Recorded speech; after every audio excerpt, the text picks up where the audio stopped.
Your life has been turned upside down. The child that you love with all your heart, you've been told, has an anoxic brain injury.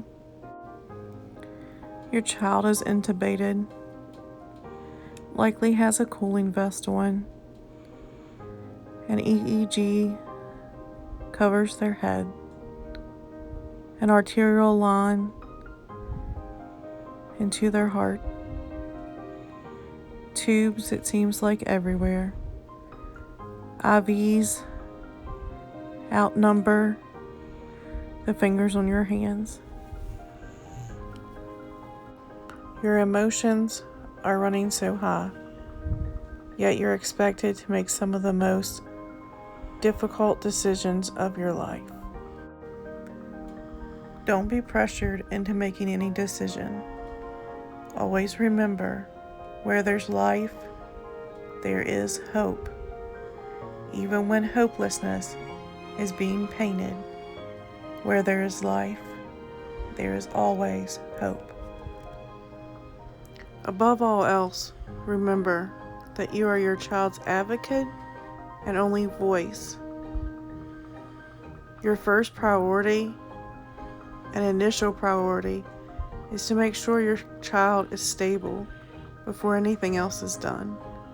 Our first challenge was trying to decide when to allow them to take Joshua for his first MRI.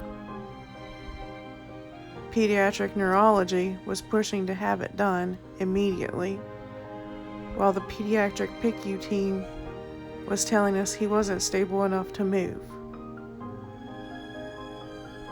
We immediately called back in his PICU team, and they advocated for Joshua to wait to be moved to the MRI until he was more stable. I asked neurology, would the MRI results, no matter what they were, change their initial care plan?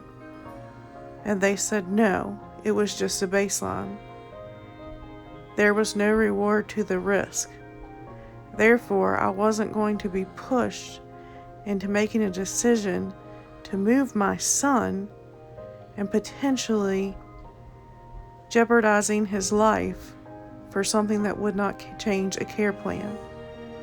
Don't be pushed into something that would jeopardize the stability of your child's life.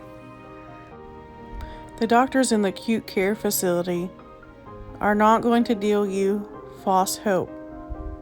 They're going to side on the air of caution and worst case scenario. They are not hope dealers. We will get into who really are the hope dealing doctors in more detail later on. One of the biggest falsehoods that they will try to sell you is that recovery ends within 6 months to 1 year. In most cases, true recovery doesn't even begin to take place until the first year mark. Many people see gains years and years and years down the road. So get the term 6 months to 1 year out of your head. And remember, where there's life, there is hope. After your loved one is stable, if they're able to be extubated and taken off of the ventilator, look into hyperbaric oxygen therapy. Dr. Paul Harch out of Marrero, Louisiana, is the nation's leading hyperbaric expert and one of the best in the entire world. The quicker that you can get to Dr. Harch after the injury, the better. However, it's never too late for hyperbaric oxygen therapy. Push her. Push. Go, you can do it. You can do it. Push that ball all the way to the wall. Good job. Push hard. Push it all the way to the wall. Yay. Good job. When mainstream medicine tries to feed you the lie that there's nothing they can do to help. There are things to help. I covered hyperbaric oxygen therapy in this brief video because I feel that is the most important thing for you to get to first. It is your first line of defense against the inflammation that is attacking your loved one's brain. There are other therapies and treatments that we will go over in the next video. I just wanted to give you hope. There's always hope where there is light. Now big open. You do it. Go. Good. You go. Now big open. Go. I don't have a. Good. Open. Good. Go. Open. Yeah. Stand tall, buddy.